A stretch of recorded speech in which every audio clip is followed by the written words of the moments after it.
κοντά στον Όλυμπο. Σαν διαδόθηκε η είδηση ότι η εκδρομή θα είναι προς την Ελασσόνα, συμπληρώθηκε ταχύτατα ο αριθμός των προσκυνητών και έτσι την Δευτέρα στις 30 Μαΐου ήμασταν έτοιμοι για αναχώρηση και τα 3 κατηχητικά. Της Φιλότιας, που είναι και το παλαιότερο, του Ριζοχωρίου και του Νεοχωρίου, που είχαμε όλη τη διάθεση να το γνωρίσουμε και κατέστη νομίζω ευχάριστη γνωριμία.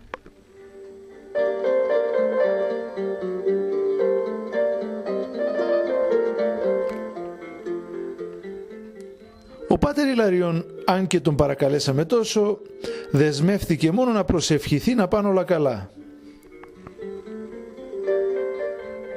Και έτσι, με την ευχή του, ξεκινήσαμε κάνοντας μια σύντομη πρωινή προσευχή.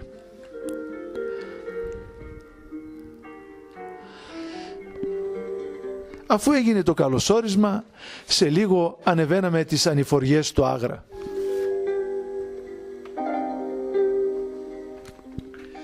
Την Βεγορίτιδα λίμνη την προσπεράσαμε, ωστόσο δεν παραλείψαμε κάτι να πούμε. Άλλωστε είναι η βαθύτερη λίμνη της Ελλάδος.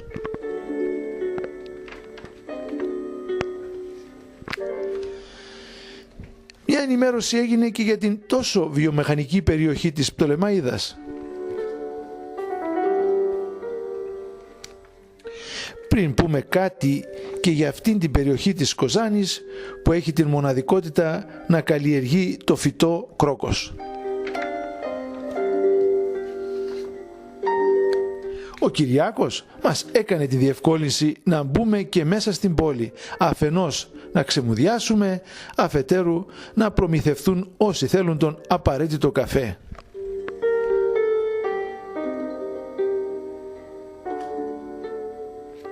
Σε λίγο περάσαμε και την μεγάλη γέφυρα σε μήκος 1400 μέτρα, γέφυρα του Αλιάκμονα.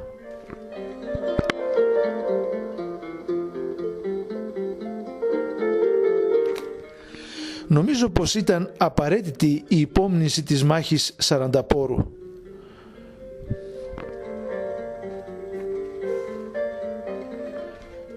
Στο κάστρο του Αλιάκμονα, δείχνοντας την ανδραγαθία και το φιλότιμό τους, πολλοί των Ελλήνων στρατιωτών άφησαν την τελευταία τους πνοή.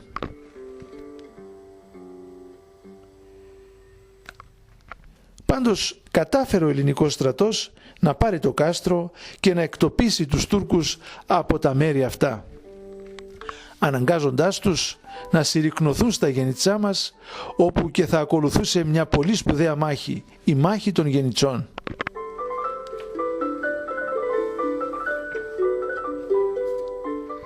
Μετά την ήττα τους ακολούθησε και η παράδοση της πόλης της Θεσσαλονίκης στα χέρια των Ελλήνων.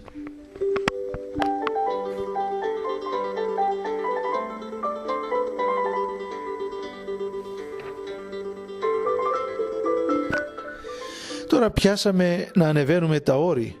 Με το βλέμμα έψαχνα τα εξοκλήσια και αναρωτιόμουν ποια από αυτά ήταν του Λίσταρχου Γιανγκούλα και ανάφερα τα της ζωής του για να μείνω σε αυτό που και μας ενδιέφερε από πνευματικής πλευράς.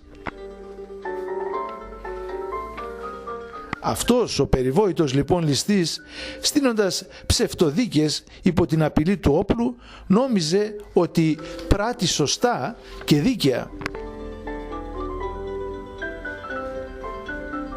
Αυτό ήθελε να μας το αποδείξει με τα εκκλησάκια που έχτιζε, φυσικά με ξένους κόπους.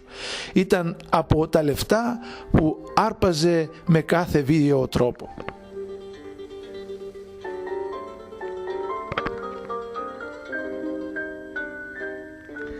Άνετα, πριν το μεσημέρι, φτάσαμε στο μοναστήρι της Αγίας Τριάδος Σπαρμού.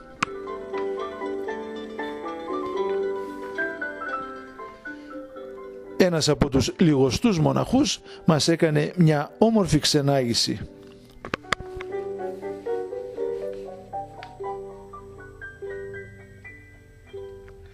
Μας μίλησε και για την θαυματουργή μικρή σε μέγεθος εικόνα της Μονής. Αυτό όμως που συγκράτησα κυρίως ήταν ότι γύρω από το γυρεό Όλυμπο είναι μοναστήρια και εκκλησίες της Αγίας Τριάδος, και αυτό όχι δίχως νόημα.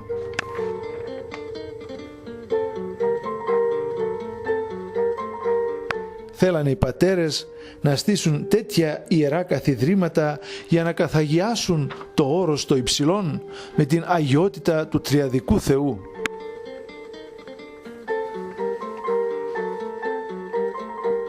Οι αρχαίοι ημών πρόγονοι, ψάχνοντας για τον Θεό, τον έστησαν κάπου ψηλά στην κορυφή.